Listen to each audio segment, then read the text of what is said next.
Hello everyone! This devlog is brought to you by the absolute panic I had for 3 hours yesterday.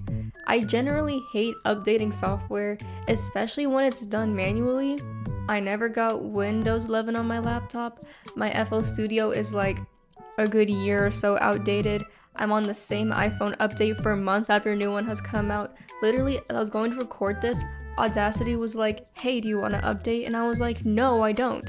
I don't know what it is about me. I just really hate updating my stuff. So yesterday, I booted up Game Maker and I saw the same pop-up I've been seeing for like a year, and I was like, you know what? Today is the day. Let me update Game Maker. Wouldn't it be so crazy if my project files got deleted? That would never happen though, that makes no sense.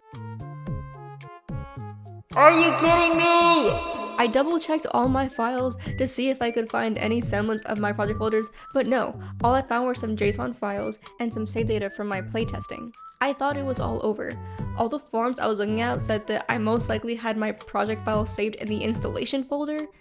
I don't fully know what that means, but I was like, it must be true because I could not find these files.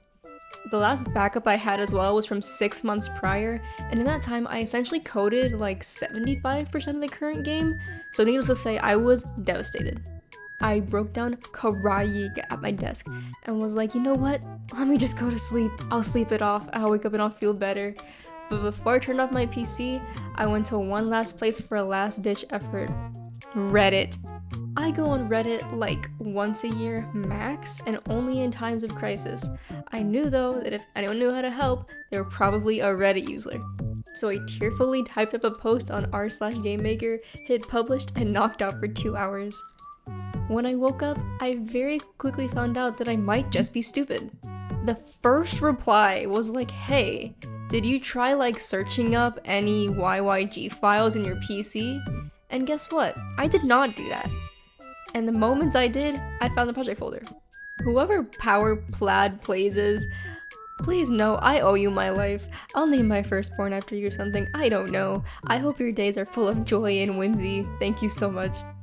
But yeah, after all that, I quickly learned that backing up game files often is very important.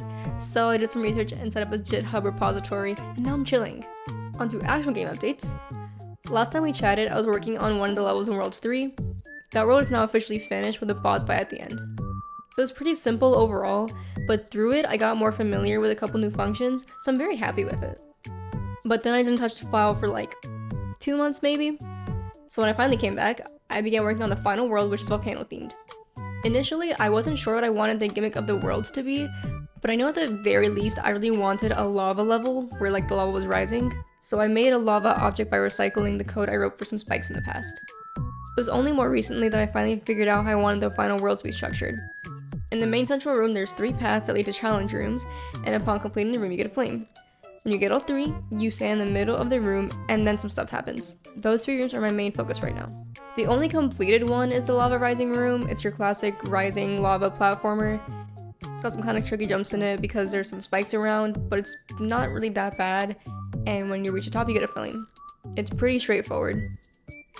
With the flames, I wanted it to be where you could do the rooms in any order, and therefore collect the flames in any order. I just wasn't sure exactly how to go about doing that in the most efficient way. It's pretty easy to have the game just track the number of flames you've touched, but I really want them to follow the player around.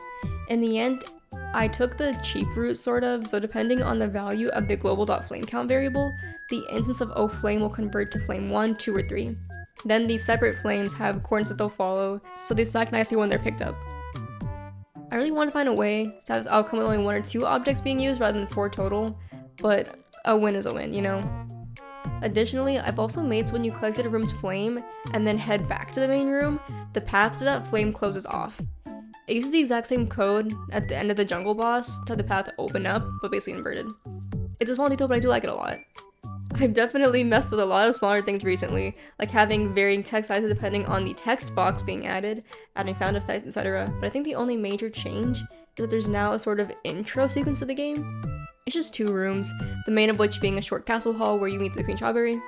You also want to get the blaster there, instead of at the beginning of World 1. I just think it makes more sense in this order. The creation of this area also meant I finally had a place to use a short piece of rope for the game, which previously didn't actually have anywhere else to play. And by the way, I did make the tiles for the castle area, and I think they're pretty cute. These are the only tiles I've drawn for the game, except for the ones in World 1, which I really need to change because they're pretty bad. And even though they're kind of a lot, I do like them. But yeah, I think that's it. I'm down to my final to-dos for the game. I'm still trying to have it done by the end of the month, but I really don't know. We'll see how much time school takes up. At the very minimum, hopefully by like mid-June, it's finished and out, because I really want to move on to my next project by this point. But yeah, bye!